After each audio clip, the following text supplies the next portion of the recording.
Ne vem, če je lahko kaj bolj zablodelo kot ta zgodba o trans moškem iz Nemčije, ki je prestopil v islam, si spremenil ime v Fatima in je zdaj v Dubaju, kjer išče bogatega arabskega fanta. Moj bog.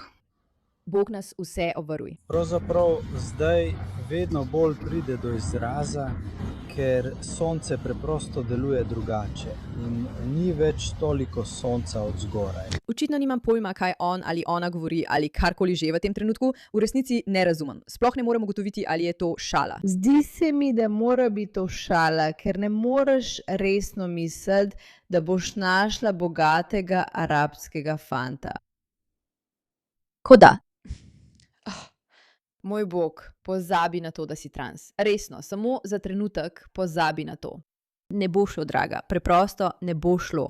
Ampak moramo se pogovoriti o tem, zakaj se ta pojav dogaja, ker mislim, da vedno več ljudi ugotavlja, da je nekaj malo narobe in to vidimo povsod, kaj ne? Torej, dr. Maluf je objavil, ali mi lahko kdo pomaga to razumeti, ker resnično ne razumem. LGBT osebe so v teh islamističnih državah zaprte, mučene in ubite. Kako to, da so potem največji podporniki teh islamističnih držav? In Larry Sanger je odgovoril na to in mislila sem, da bi morali to prebrati na glas. Najprej, prebujeni progresivci, intersekcionalni aktivisti nenehno hrepenijo po potrditvi svoje moralne superiornosti, ki jo običajno dobijo tako, da branijo tiste, za katere jim povedo, da so žrtve. In s tem, da izkazujejo svojo superiornost, tako do tistih, ki naj bi bili zatiravci, kot tudi do vseh, ki ne izkazujejo dovolj močnega signala. Signaliziranje kreposti je družbeno močno in pojasnjuje veliko tega, kar prebujeni aktivisti govorijo in počnejo. Torej, v bistvu je ves smisel tukaj v tem, da se vsak, ki deli objave tega človeka, na koncu počuti bolje glede sebe. Zakaj? Brez pravega razloga. Ampak ker si mislijo, glej, če podpiramo največjo žrtev v zgodbi, se bomo počutili bolje glede sebe. Mi smo tisti dobri v tej zgodbi. To je malo dolgočasno, ampak smešno je, da misliš, da moraš iskati potrditev tako, da si najglasnejši zagovornik največje žrtve, kaj ne? Prav, to je prva točka, po mnenju Larryja. Drugi razlog je, da obstaja samo en zatiralec, ki je pomemben, in to je zahodna civilizacija in njeni zagovorniki. Torej, če je skupina kot so islamisti, transpolne osebe, nezakoniti priseljenci itd., verjetno žrtev Zahoda postanejo žrtve. Na to jim pomagajo. To povzroči, da se njihove zadeve promovirajo in vsaka škoda, ki jih doleti, postane aktualna tema. Kar pomeni najslabši ljudje na svetu, najhujši zatiralci vseh časov so seveda zahodnjaki, ki si drznejo dejansko živeti svobodno, srečno in z vrednotami. Saj veste, ogabno, zakaj bi si to želeli? In zato kdorkoli, ki bi ga lahko dojemali kot zatiranega strani Zahoda, čeprav je ironija tega naravno smešna, ker so seveda islamisti, nezakoniti priseljenci in transspolne osebe imeli več svobode na Zahodu kot v večini drugih krajev na svetu.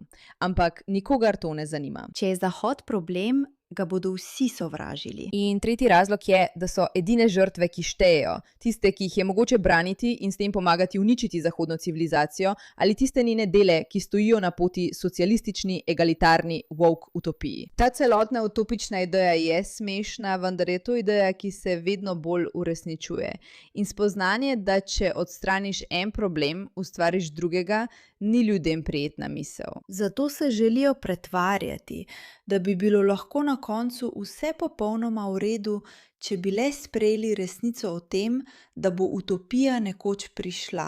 Kar pa očitno ni res. Ampak če si nekdo, ki lahko pomaga uničiti ljudi tam zunaj, ki trdijo, da utopija ne obstaja, torej kot zahodnjaki, ki znajo razmišljati svojo glavo, potem si najboljši človek sploh in si žrtev, ki nam je pomembna. Če želiš uničiti Zahod, te bomo podprli.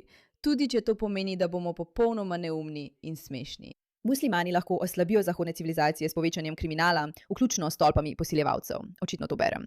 Ustvarjanje getov in grožnje s terorizmom v skladu s šeriatskim pravom. Pomislite na več evropskih mest z velikimi neassimiliranimi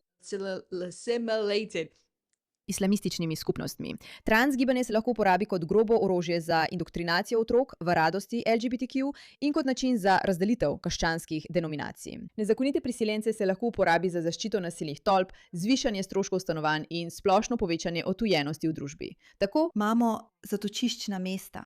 Konzervativci opazijo, kaj se dogaja, se pritožujejo nad tem in jih je zato mogoče prepoznati kot povzročitelje. Počnejo neodpustljive stvari, kot so nasprotovanje širjenju islamistov, trdijo, da trans ženske niso ženske in se pritožujejo zaradi nepotrebnega izogibanja nasilju, ki ga povzročajo znani nezakoniti priseljenski kriminalci. Tako si levica zagotovi svojo čudovito, okusno, moralno premoč, ko brani žrtve pred pritožbami konzervativcev. To pravzaprav zelo dobro deluje, kaj ne?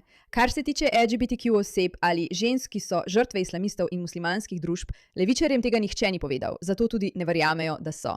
Ali pa če se dejstev ne morejo izogniti, verjamejo, da je to legitimno. Kulturno. Razlika.